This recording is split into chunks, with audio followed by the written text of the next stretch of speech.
Hello, my name is Lonijonli, and welcome to Hello Creators. I got the idea recently to create a podcast and feature some interesting creators. In our eighth episode, I wanted to feature an extraordinary maker, artist, and friend. Please welcome BK to the show. Hello. Very glad to be here and very nervous also. BK, how did you become a prop maker? Necessity. I was doing a show in Kingsport and they had no official prop master, and we needed a lot of props for the show that I was acting in, and I wanted it to be the best show ever, so I just took on the responsibilities, and a couple shows later I became their official prop master. That's awesome. What show was that for? It was Red Velvet Cake War. Which theater was that for? That was at Kingsport Theater. Okay. Yeah. Okay. And then, what was the first thing that you made? It was actually a red velvet cake for the Red Velvet Cake War, and I made it out of cardboard and glue covered tissues. And there's a photo of it. So that's the Perfect. one I'll we put used that in in the the Easter slide. show. Yeah. What's your process when you're creating a prop from scratch? Uh, when I'm creating a prop from scratch, I use one of my, I'm going to say, worst characteristics, which is overthinking. I think of what props I need by reading the script. I go by the time period, what it's used for, how it should be made, and then I just think about it. How can I make that quickly and cheaply? And that's just the process. Yeah. It's so far worked out. Well, yeah, so far, and hitting thrift stores and just picking up junk and scrap materials, and I'm able to look at a pile of junk and think of what I can make with that. For instance, the telephones. I made them out of old pieces of wood and Mountain Dew bottles, and they turned out great. It worked. I enjoyed Yeah. using it as a prop. Yeah. On to acting. How did you start acting in theater? Well, I've always been very shy in new situations. So in high school drama class, I was Toto in The Wizard of Oz, and I had one line. I think it was "woof." And being able to be in costume and have a face full of makeup and like hiding behind that, I kind of blossomed and I was able to enjoy the acting.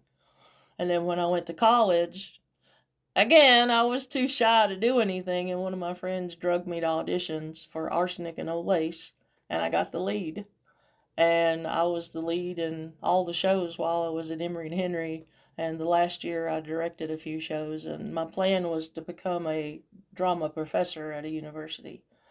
And I was going to go to the University of Virginia in Richmond, not University of Virginia, Virginia Commonwealth University in Richmond. And I went up there to visit, and I said, there is no way I can live in this big city. And a year later, I was offered a job at a real theater in Richmond, Virginia, and I moved up there for about a year, but I just didn't like the whole scene up there. Oh yeah. Country Yeah. country city is different than big city. Yes. Yes. What has been your favorite show and your favorite part? I would have to say The Lion, the Witch, and the Wardrobe, because I played Mr. Beaver. And again, I got the costume and the full makeup. I even glued a beard on. And I got to use an accent, and that was just wonderful. I got to hide behind it and just have fun. Oh, that was fun seeing you and Amber play those parts Oh, together. she was a wonderful Mrs. Beaver. Yeah, we were a cute couple. What's been your most rewarding part of theater? What has been the most rewarding part of theater for you? I think that, again, going back to my shyness and anxiety, and I think that everybody wants to be heard. And I don't feel that I always express myself or say the words that I need to say. But when you have a script and you have the lines and you have the audience sitting on the edge of their seat wanting to hear what you say, that just really that I really enjoy that, and I'm able to express all these emotions, anger and sadness and be evil and all the things that I wouldn't do in real life. I get to express all these things on the stage, and people want to see it, want to listen. That's awesome. I'm very deep. I feel like this is a therapy session.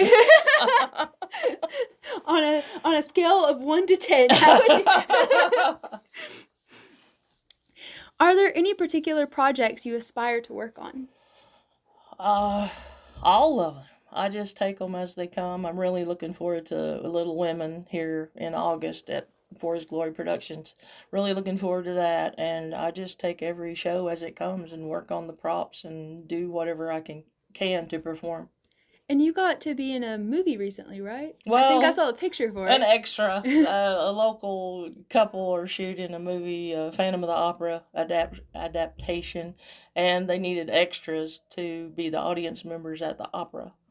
So we went to Theater Bristol, and it's awesome up there. I got to walk out on the stage and look at all the seats, but there was only 12 of us that showed up. Wow. So they bunched us all together in one little section and shot our reactions to different things, and then they moved us all to a different section and rearranged us and shot it there, so it's going to look like a big audience.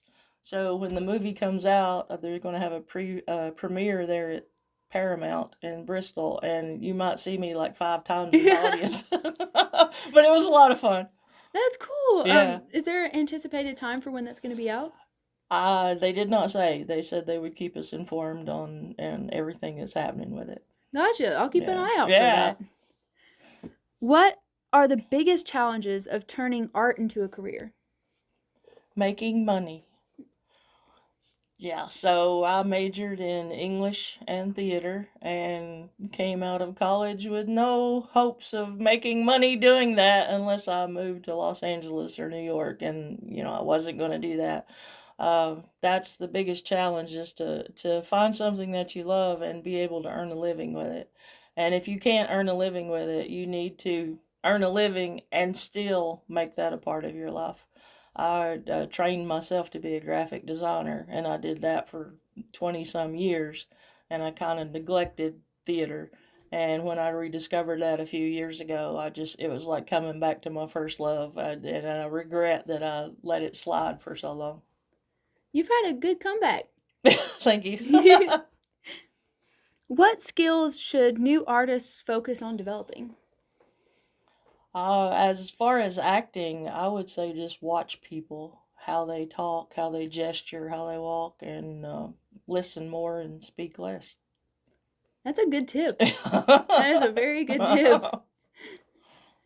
What or who are some of your inspirations?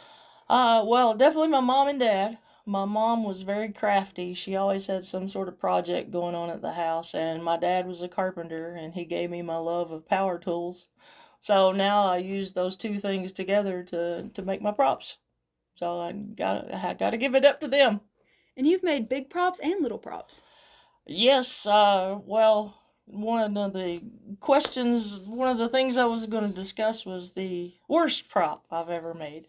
And that was for Lion, Witch, and Wardrobe. And they have lots of mythological creatures, and they needed a centaur, which is a man with a man's head and torso and a horse's body.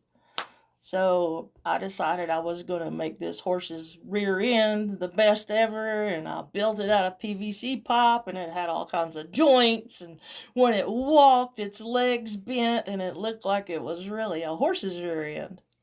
But the problem was it only worked if you pulled it in a straight line.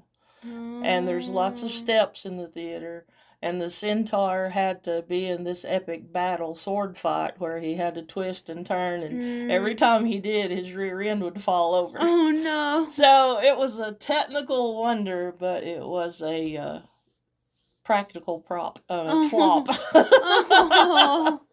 And that would have been a cool thing to see. Yeah, it looked pretty cool. Yeah, and there's pictures of it. Yeah. And now I'm like scavenging parts off of it and building new props from its bones. That's a way to keep budgeting. That's a way to do it. Yeah. How do you approach practicing and honing your skills? Just keep at it. If you fail, just try again. Try a new idea. As far as acting, learn your lines as quickly as you can so that you can add movement and accents and facial expressions. And you can't do that necessarily if you have a script in your hand. Mm-hmm. So that would be my advice, is to learn those lines as soon as you can.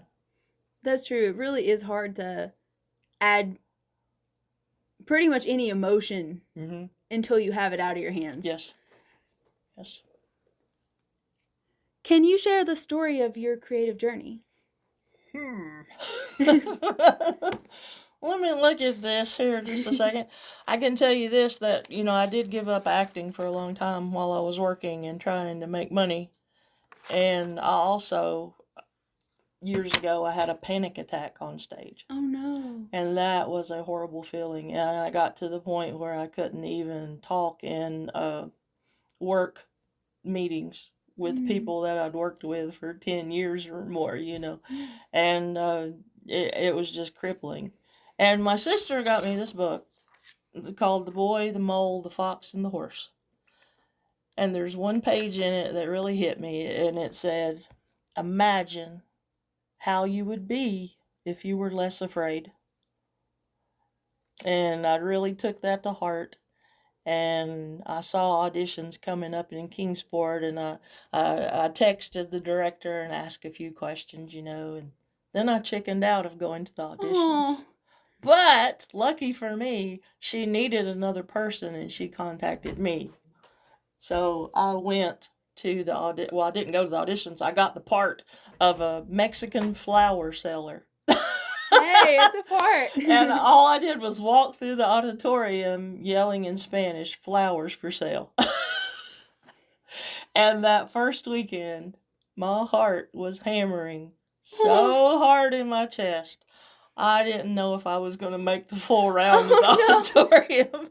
But by the second weekend, I had calmed down some, and I was feeling more comfortable with it, and I remembered how much I loved it. And it's just been nonstop since then. I never would have guessed that you had dealt with stage fright before. Yeah, well,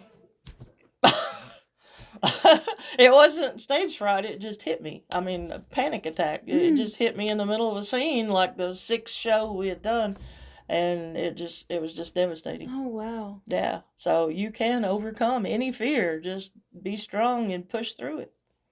That's good advice. Don't waste your time letting it get the better of you. You're very wise. I am. Don't say I'm very old, but you're very wise.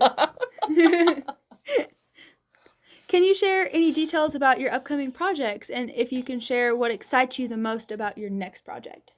The next show is a musical show here at For His Glory Productions, and I don't know what capacity I'll be in that. I'll be doing props. But I'm already working on the props for Little Women coming up in August.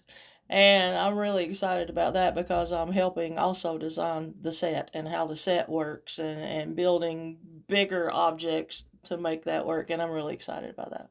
I'm excited to see what you're going to do, because your props are always like, I'm like, okay, what did BK make? Let me know. I need to know on this stage what she made.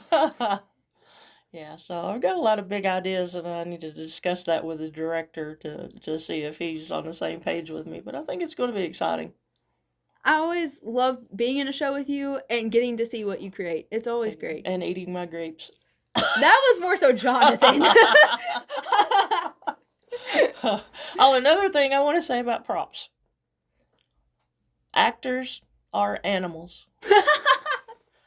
They grab a prop, they use it on stage, they come backstage, they sling it down, they grab another prop. So props must be built to withstand a gorilla in a hurricane. Or you're going to be fixing them every night. Now, for all you future prop makers out there, just remember that. I'm very wise. And Bigfoot is real. Make your props to where they can withstand a Bigfoot, okay? That's right. That's right. Sasquatch is going to sit on your prop.